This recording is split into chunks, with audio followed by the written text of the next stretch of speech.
isa ariko imbere ya byose yuko nobaza ibibazo nashaka me ubutumwa umuvugizi w'umukuru w'igihugu kugira aze kubudushikanira. Twe muri intara yacu ya Ngozi turafite ibibazo kandi birenze kandi ibyo mwibonera. Hari ikintu gikomeye cyane iyo hadutse ikibazo bagira umuzingi bakagukina kugira bize kwigira imbere ntibikunde wowe ukaza gushika bagucafuje ariko twizere ko nyakubahura amatari wacu ngaha ibyo wonya baheruka kudushikiriza atazobikora ko vyadushike dufite ivyemezo ngaha. Aya madosiye mu mona afise ngaha yose nayakuye muri kuru dapere ku bwenge bw'ikinyororo nta rupapuro na rumwe nari mfise. Ari naco gituma nateguye impapuro umuvugizi n'ubundi nasozemo ngaha aze kumpera umukuru w'igihugu arabaka kamara amazi.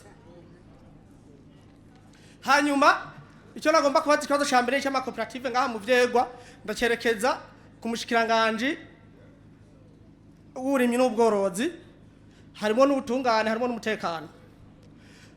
Twariyegeranije umutahe wacu barawurotira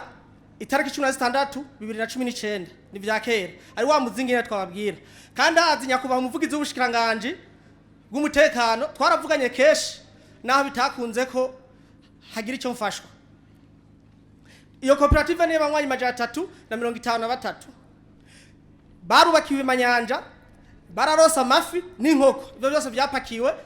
harimo umugenzi w'umukuru w'igihugu yitwa Nimbona Jean Pierre mwese muramuzi. Hariho uwo bita Ndayize Emmanuel bakoresheje akagwi abanywanyi bose barabakumira gushikana ibyo bintu byose gushikisa atakintu na kimwe gihari naho muhashika byose barabiriye nta munywanyi numwe azi ikintu na kimwe kireza nukuvuga ko babatwaye umwimbu wanyu byose bararovye inkoko byose baratwara n'amagi nta kintu na kimwe twigeze turonka umunywanyi. Uno munsi re musabiki ndacabandanya gatoya kw'ico kibazo nyene oya niturondogore cyane niturondogora hari amanyanja yimbwe na leta ni cyaba abandi nyene hari amanyanja yimbwe na leta ubushikiranganje burimi n'ubworozi barabizi yimbwe musi y'isoko yo mu vyegwa batanze imiliyoni 54 abanywanyi bahembwa imiliyoni 15,500 obeyeri yatwara imiliyoni 10 nuno musi obeyeri yacatwishuza umuliyoni urenga wishuza abanywanyi ayo mafaranga yose yatwaye babandi nyene hakogwa iki rero icokogwa nuko umutekano udakuye mu banywanyi batureke twegeranye ivyegeranyo tuje mu butungane tubwiture kandi mwebwe abubahwa munadufashe iki kibazo mugishire mu minwe kugira iterabwoba rigabanuke. Tubasabe mabereke umuhanuzi w'umukuru w'igihugu musigurira neza iyo dossier yanyu mubereke nayo madosiye ni mu bibature kandi ndabona n'ubundi bari ngaho kuko n'ubundi naho mwovuga kuri micro ikiza gukurikira no kubaza kwakira ayo madosiye yanyu hanyuma abo dukorana baze babakire ibindi vyose bizokurikira hanyuma murakoze. Abanturuka muri commune Busiga jewe ikibazo mfise ni cy'umutekano muke mfise je naragiye kubaka hama ndapfakara candagaruka musazanje aranyubakira uwo musazanje amaze kunyubakira yarapfuye asiga umwana w'umuhungu kandi uwo mwana w'umuhungu yavutse ari hondi nahaje muri 2001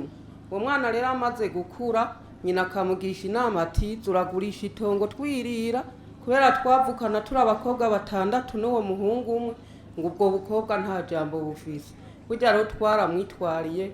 ku mutumba turamutsinda bagize ngo basature nyina ararahira baca baratwandikira tuja muri sentare naho turamutsinda acaragunguruza aruzana mwiyo y'igihugu mukuruzana rero kwari kugira arondera uburyo bwo kunyica ngo nopfa ngo abo bene wacu bo bahako kava indimi mu bisanzwe yarazanye amagerenade barayamufatana yahitiye apfunzwe hama rero baramupfungura ngo rubanza rumaze gucibwa n'ubundi tumutsinze sentare yaragira satura acararahira ngo ntiyaburanye ngo kwera yarapfunzwe arusubirishamo n'ubundi twaramutsinze n'ubundi acaragunguruza ngo namahera twatanze aho hose rero bwari kubwigenge bwo kugira ngo anyice sinoja kwahira agatungwa mu murima sinoja gusoroma ndi jenyene ahari hose agendana imbugito Consolati ikibazo cawe cumviswe ariko dusaba bariko barabafasha babereke umuhanuzi mwo kwitura mumubwire byose ido n'ido n'ingene bimeze naho bishitse uno munsi murakoze ego